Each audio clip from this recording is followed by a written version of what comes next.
I truly believe that comprehensible input is not a guaranteed path to success for language learning. There, I said it. Speaking from my personal experience, it is solid advice. And at the same time, it can also take us down paths that actually block our progress. I am a true believer there is no quote-unquote holy grail sort of language learning strategy, method, organizational planner, etc. that will work for everyone, and the same goes with comprehensible input. This method could work consistently for some, it could work not at all for others, and that also brings me to my next point. I think every piece of language learning advice can be good, but it's time to start normalizing that not all good advice is going to work for us all the time, anytime. Because if we don't acknowledge this, then it's easy to blame ourselves, thinking that we're the problem, instead of knowing that the method or strategy that we're using is actually not suited for us. Or we go in the other direction and we try to use all of the methods that other language learners are always swearing by, which then unnecessarily complicates our routine. So kind of a rundown of comprehensible input before we dive into both its benefits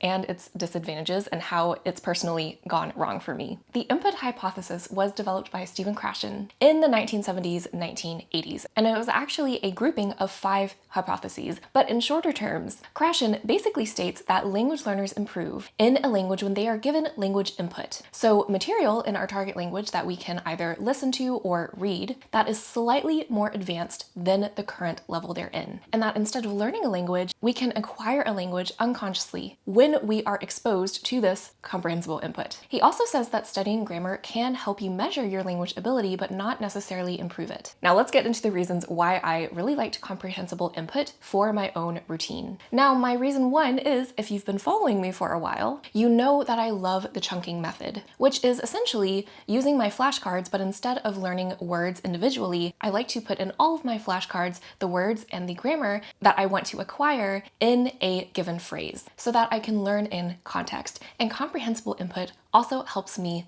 do this. As I said before, it's hard for a lot of us to actually learn individual words with no context at all. For me, it's also hard when I am facing a certain grammar concept that is very different from my native language English, such as cases in German or cases in Russian. Then identifying these grammar points along with the vocabulary that I need to learn inside comprehensible input is extremely effective. Another thing, as a recovering perfectionist, that comprehensible input helped me with having to learn that it is okay to deal with ambiguity when we are reading and listening in our language. Because before using this method, I used to want to translate absolutely every single word in a given text. And sometimes that is effective towards going towards our goals. But when I am learning a language and I'm trying to put more joy, put more fun into it and less pressure, comprehensible input helped me being comfortable with understanding the main message and working towards that instead of thinking that I have to understand and memorize every single word.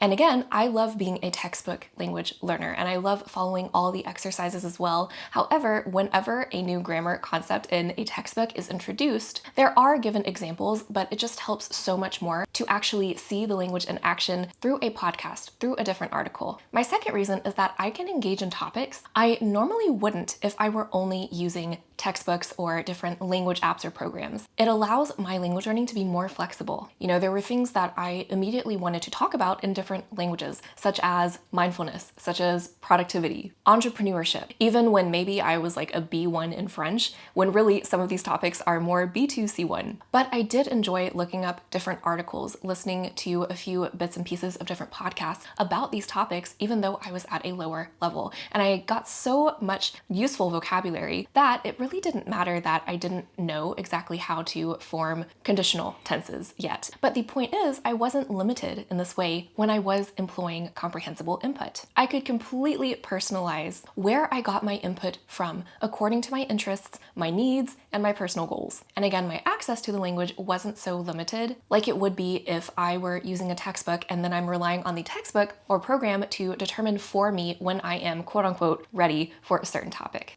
And honestly, comprehensible Input has genuinely helped my reading and my listening in various languages. What you practice directly is what you get better at. My listening got so much better. And when we are actually speaking in a conversation, right, it's not just speaking. We have to work on our listening skills as well. And I found that when I did less comprehensible input for my languages, then when I was speaking, I would have more trouble understanding what the other person was saying, even though speaking-wise, I was doing pretty well. So I love comprehensible input for recognizing recurring patterns, structures, and grammar, recognizing even letters if I am using a different writing system, repeating vocabulary, repeating phrases. But at a certain point, comprehensible input kind of went downhill for me from there. The first thing is, I didn't actually realize when I was starting out how much of a time commitment is needed to be spent for this method to be really successful. I expected to be able to do a lot in the language by just listening to a podcast every day for the same amount of time, maybe about an hour in my target language at first, not realizing that tons of hours, tons of exposure are needed. You know, before in college, when I wanted to do more comprehensible input, then I definitely had the time and I definitely had the energy.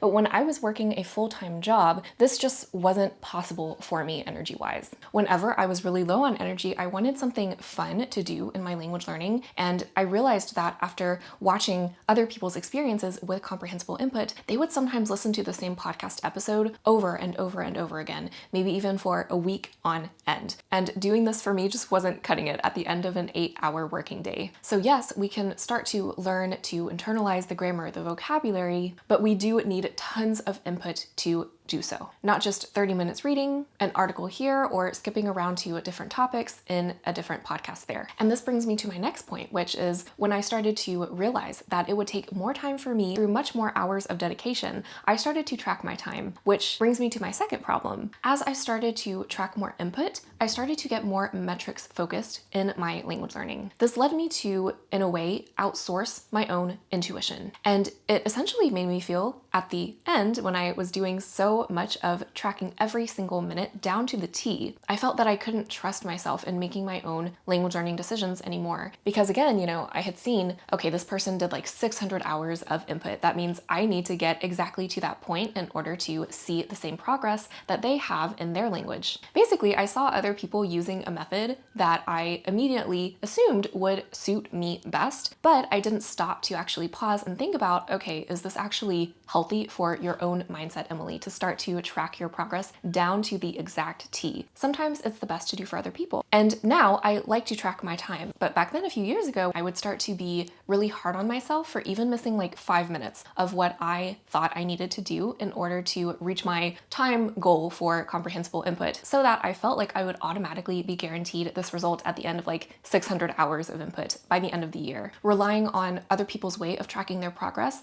instead of just simply taking inspiration of it, but making my own way to track progress. Less self-trust equals less confidence and much more frustration in the long term, I found. This leads me to my next point, which is I became more frustrated with this method, not only because it was indeed the point of where I started to outsource my intuition and started to want to follow whatever others were doing without questioning if it really was for me, but also because I thought comprehensible input would be quote unquote easy, and it definitely wasn't as easy as I thought. In fact, I believe that no method is easy all the time. Now, people define easy language learning in different ways. And in my own way, I believed that it would just take less effort and be more fun always because I could just listen to what I enjoyed. But again, comprehensible input did not turn out to be as easy, as effortless as it was made out to be. Even listening passively to a podcast felt exhausting, especially in another language. When I was at one point maintaining a full-time job, but also building Language Travel Adoptee, this YouTube channel on the side, I didn't want to fill in all the time gaps of standing in line or getting ready for bed, you know, all of those really small time periods inside an adult's life where you technically have the silence in order to fill it with language learning. But it was just too much stimulation for my energy. So that's why passive listening even felt really hard at times too. And I think especially if we're relying on comprehensible input as one of our only ways to learn a language,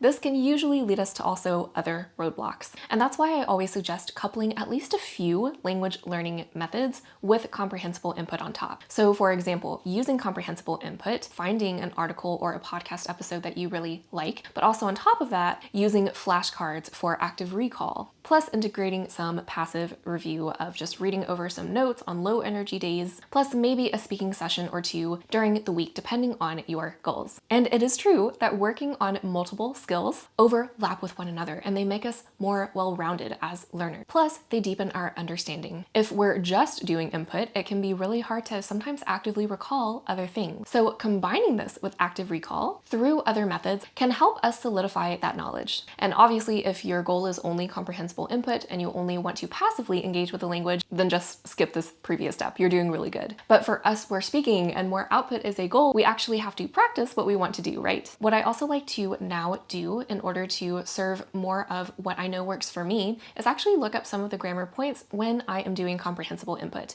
So if I don't understand why a concept was used the way it was, I will look that up, maybe just do a quick Google, and then go back to what I was doing. And the way that I started to make comprehensible input work more for me, instead of actually being the foundation of frustration that it turned out to be, was I like to use it as a baseline for curiosity. Curiosity is actually a very essential element for finding the ease, finding the calm in our language learning. And in my own experience, after doing some comprehensible input, I will naturally have questions, whether that is having to do with the actual content itself. Maybe I want to look up a related article about the same subject. This is actually how I found one of my favorite YouTubers, Joe Hattab, for learning Levantine Arabic. I remember I was reading an article just about travel in Arabic and I saw his name mentioned. And so I decided to look up his entire YouTube channel and I ended up really enjoying listening to his personal story. And it makes just for a more well-rounded, maybe even more fulfilling study session when we can follow up with at least one thing and discover a little bit more about what wasn't familiar to us when we come across it in comprehensible input. So yes, this method is very good advice until sometimes it isn't. Keep personalizing your own method and your own routine. Take inspiration from others while knowing everyone behind the scenes must learn the art of adaptation to what is no longer working for them in their learning and cultivate that self-trust so that they can get to their goals with more confidence and more ease.